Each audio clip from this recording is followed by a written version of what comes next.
आज हम बात करेंगे गाजा के नासर अस्पताल पर हुए हमले की, जिसने पूरी दुनिया का ध्यान अपनी ओर खींचा है। इजरायली सेना ने कहा कि अस्पताल पर डबल स्ट्राइक का मकसद था वहां लगा हुआ हमास का एक सर्विलांस कैमरा। लेकिन सवाल यह है कि पहले हमले में ही एक रॉयटर्स पत्रकार हुसाम अल मासरी की मौत हो गई थी, जो लाइव रिपोर्टिंग कर रहे थे। अस्पताल के कर्मचारी, मरीज और उनके रिश्तेदार मदद के लिए दौड़े, तभी दूसरे हमले में कम से कम 18 लोग मारे गए। इनमें 5 पत्रकार और इमरजेंसी रिस्पॉन्डर भी शामिल थे। हमास ने इस दावे को खारिज कर दिया है और कहा है कि अगर कैमरा था भी तो उसे अस्पताल पर टैंक से मारने की जरूरत नहीं थी। इस हमले ने अंतर्राष्ट्रीय स्तर पर निंदा और सवाल खड़े कर दिए हैं।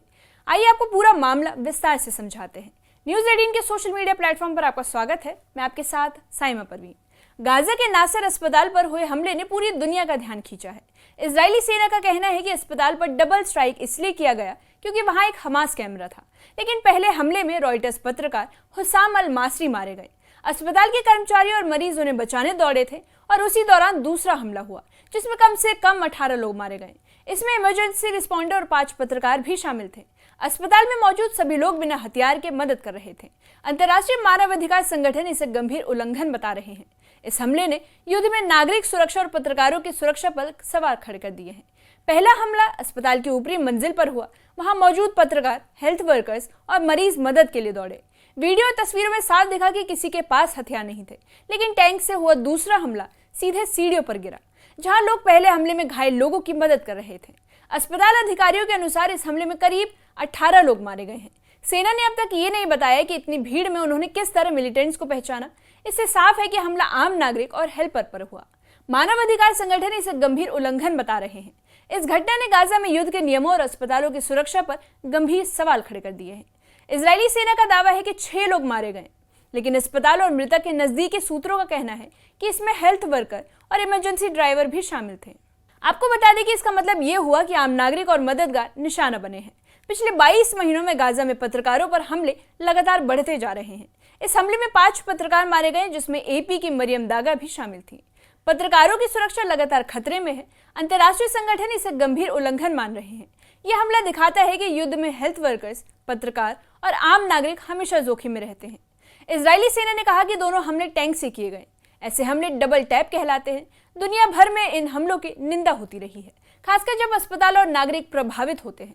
अंतर्राष्ट्रीय कानून के अनुसार अस्पताल पर हमला सिर्फ तभी किया जा सकता है जब मिलिटेंट्स हो, लेकिन हमला करने से पहले नागरिक और हेल्थ वर्कर्स की सुरक्षा सुनिश्चित करना जरूरी होता है। नासर अस्पताल पर हुए इस हमले ने दिखा दिया कि नियमों का पालन नहीं हुआ है। हमले ने हेल्थ वर्कर्स और आम नागरिकों की सुरक्षा पर सवाल खड़े कर दिए हैं। इस घटना से युद्ध में मानवाधिकार और अस्पताल सुरक्षा पर चिंता बढ़ गई है। हमास ने साफ कह दिया है कि अस्पताल में कोई कैमरा नहीं था। उनका कहना है कि अगर कैमरा भी था तो उसे टैंक से मारने की जरूरत नहीं थी। ये दावा इजरायली सेना के बयान से टकराता है। अस्पताल के कर्मचारी और स्थानीय लोग भी यही कह रहे हैं कि अगर कोई मिलिटेंट नहीं था। वीडियो और फोटो में दिख रहा है कि मदद के लिए दौड़े लोग और हेल्थ वर्कर्स सुनिश्चित तरीके से कार्य कर रहे थे। इस हमले ने दिखा दिया कि आम नागरिक और हेल्थ वर्कर्स बिना किसी खतरे के निशाना बने हैं। अंतर्राष्ट्रीय संगठन इसे गंभीर उल्लंघन मान रहे हैं।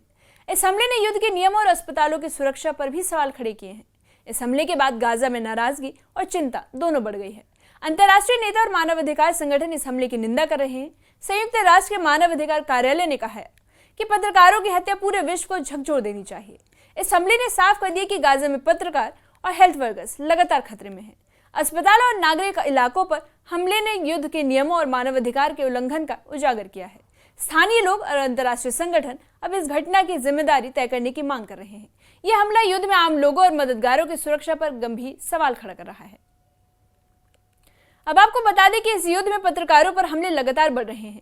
पिछले 22 महीनों में करीब 190 पत्रकार इजरायली फायरिंग में मारे जा चुके हैं। नासर अस्पताल हमला इसी श्रृंखला में आता है। इजरायली सेना ने कहा कि जिन पत्रकारों की मौत हुई वे किसी मिलिटेंट ग्रुप से नहीं जुड़े थे। इसका मतलब साफ है कि पत्रकार बिना किसी खतरे के निशाना बने हैं। इस घटना ने पत्रकारों की सुरक्षा और युद्ध के नियमों पर गंभीर सवाल खड़े किए हैं। आपको बता दें कि अंतर्राष्ट्रीय मानवाधिकार संगठन इस हमले की कड़ी निंदा कर रहे हैं। गाजा में पत्रकार और हेल्थ वर्कर्स लगातार जोखिम में हैं। इजरायली प्रधानमंत्री बेंजामिन नेतन्याहू ने इस हमले को ट्रैजिक मिसहैप बताया। उन्होंने ये नहीं बताया कि गलती किस तरह हुई, बल्कि सवाल अब यही उठता है कि अस्पताल पर टैंक से हमला करना क्या आम नागरिक और हेल्थ वर्कर्स के लिए उचित था। मानवाधिकार संगठन इसे उल्लंघन मान रहे हैं। आपको बता दें कि हमले के अगले दिन गाजा में अलग अलग हमलों में कम से कम 35 लोग मारे गए। अस्पताल, क्लिनिक और शिफा हॉस्पिटल में भी लोग मारे गए। स्वास्थ्य मंत्रालय ने कह दिया है कि भूख और कुपोषण से मरने वालों की संख्या बढ़ रही है। गाजा में युद्ध की वजह से आम नागरिक लगातार खतरे में है। अस्पताल और हेल्थ वर्कर्स की सुरक्षा सुनिश्चित नहीं हो पा रही। इस हमले ने दिखाया कि नागरिक, हेल्थ वर्कर्स और पत्रकार युद्ध में लगातार जोखिम बने हुए हैं। अंतर्राष्ट्रीय संगठन और मानवाधिकार समूह इस घटना की कड़ी निंदा कर रहे हैं। गाजा स्वास्थ्य मंत्रालय के आंकड़े बताते हैं कि अब तक करीब 62,000 लोग मारे जा चुके हैं। इसमें आधे बच्चे और महिलाएं शामिल हैं। वहीं इजराइल का दावा है कि इनमें लड़ाके शामिल हैं, लेकिन अभी तक उसका कोई प्रूफ नहीं दिया गया। अस्पताल पर हमला ऐसे समय में हुआ जब नागरिक और हेल्पर घायल लोगों की मदद करने पहुंचे थे। इस युद्ध ने मीडिया और हेल्थ वर्कर्स की सुरक्षा पर गंभीर सवाल खड़े कर दिए हैं। अस्पताल और नागरिक क्षेत्र पर लगातार हमले अंतर्राष्ट्रीय कानून के खिलाफ हैं। डबल टैप हमले खासतौर पर खतरनाक होते हैं, क्योंकि पहले हमले में घायल लोगों की मदद करने वाले भी निशाना बन जाते हैं। नासर अस्पताल हमला इसे साबित करता है। अंतर्राष्ट्रीय संगठन इसे गंभीर उल्लंघन मान रहा है। इस घटना ने दिखा दिया कि युद्ध में नागरिक, हेल्थ वर्कर्स और पत्रकार हमेशा खतरे में रहते हैं।